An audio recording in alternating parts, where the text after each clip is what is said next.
because I've been thinking about, besides the punitive measure in discouraging defect to encourage cooperation, I also want to talk about how we can incentivize the transition from greenhouse gas emitting energy source, especially fossil fuel, to renewable energy with green finance, because that's something that's been that's people have been using that at the moment. So green finance, and I want to lay out, try to have an idea. How is it that it's going on a little bit too slow? Uh, so the outline, I lay down something about capitalism, roughly, about trade, how we come to develop from self-sustenance to trade. And then I talk about money, how we transition into money, and the finance, the financial market, how it relates to money, and how it evolves over time. And then I'll talk about risk, and this will help us understand why the transition into renewability is so slow. And then I'll talk about how we can incentivize the whole transition. Trade, of course, way back when we started to hunt and gather and even farm our own land, agriculture comes a little bit later, but the hunting, gathering, that's when someone, maybe something like a family, get the food themselves, the shelter, and they're self-sufficient. But as we all know, afterwards there's something called the exchange of goods. You produce certain things and I produce something else. We specialized in our own production of goods, and then we barter. We have a marketplace, something like that, and then we exchange goods. So I do this and you do that. I'll do my best and you do your best, and then we'll increase our efficiency through specialized skills, division of labor, and that bartering is not with the mutual currency, it's not with money, but it's just trading goods, okay, based on need and wants.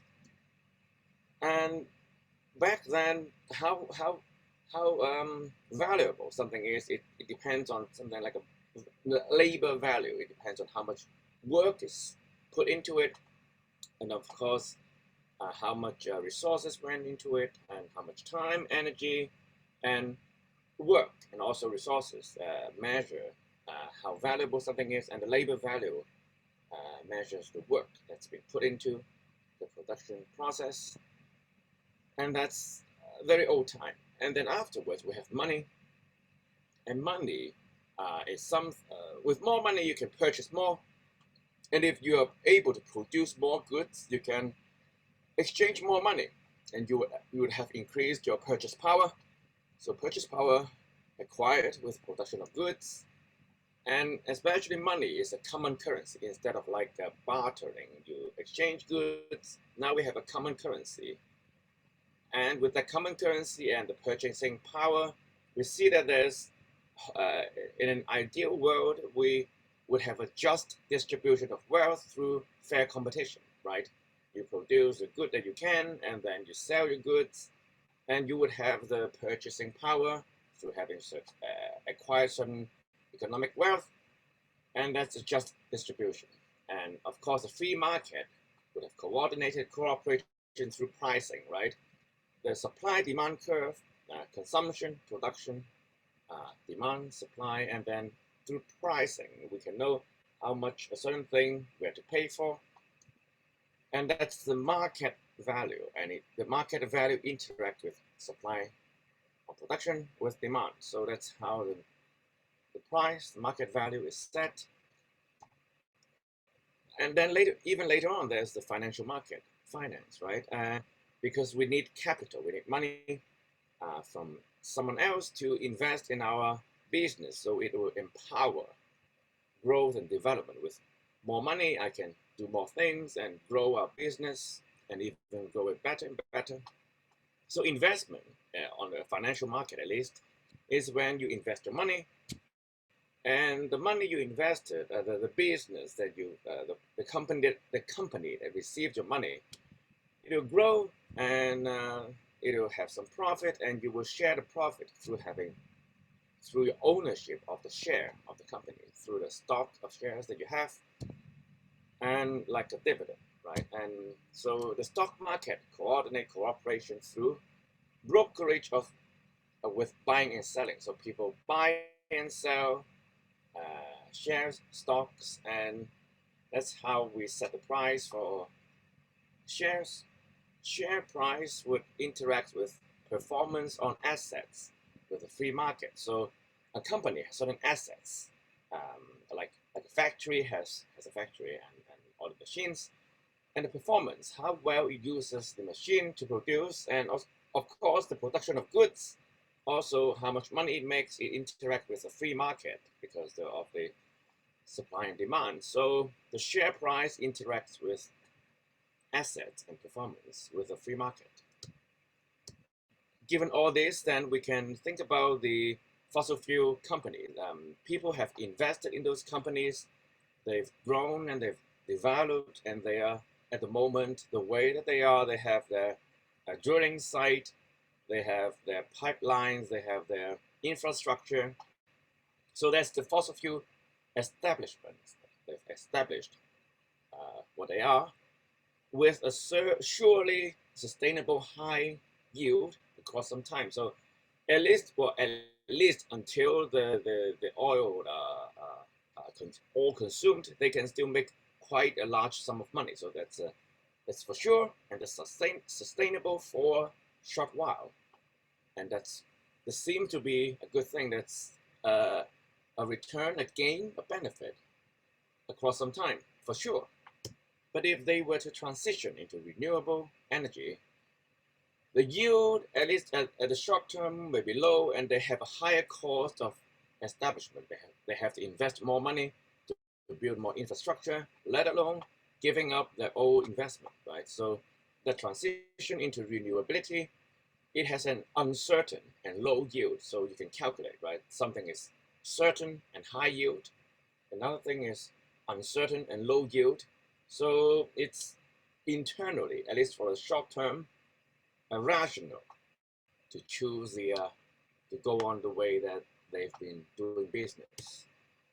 And of course, in a free company, in a capitalistic free market, there's something called a market share. And if you were to have a retarded growth, people may begin to invest their money to some other companies. They will sell your stocks and buy someone else, and it might even threaten the survival of the company because of the market share and because of how little money you have invested in you.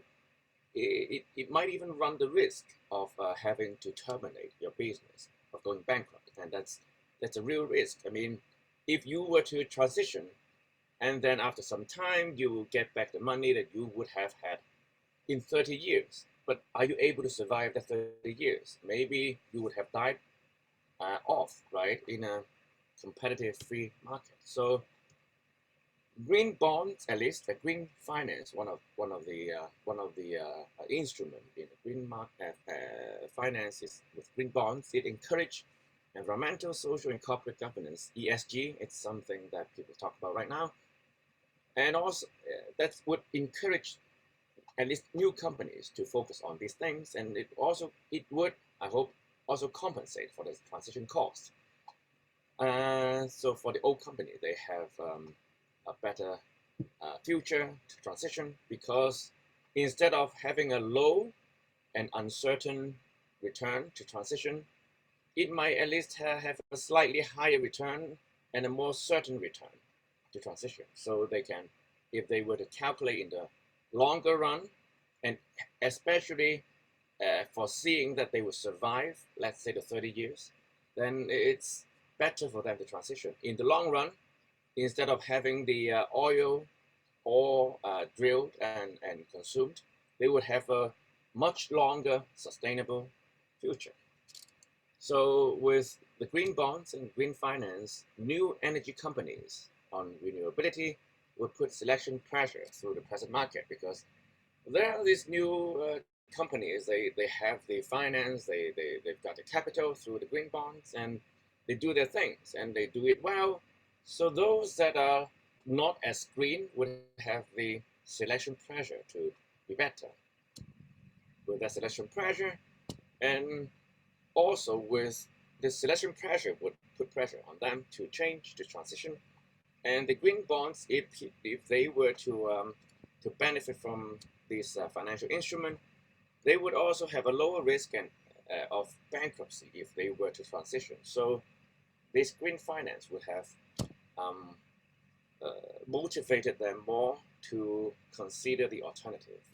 And if you were to think 100 or 30 years, 50 years ahead, and you see that after a certain time, the whole point about non-renewable energy is that it's not renewable.